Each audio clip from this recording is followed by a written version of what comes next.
Wow. Grabe, madiskarte talaga itong si Kuya Kabundok. Ganyan pala yan pag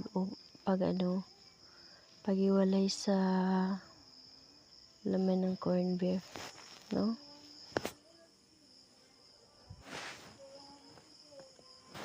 Talaga ngayon lang ako nakakita ng ganyang diskarte ba?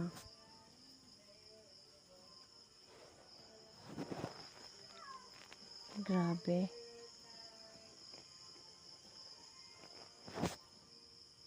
Sana all ka talaga, Kuya Kabundok.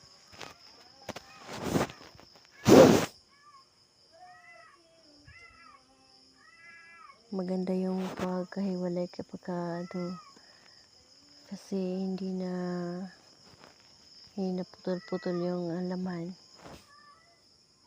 ng corned beef.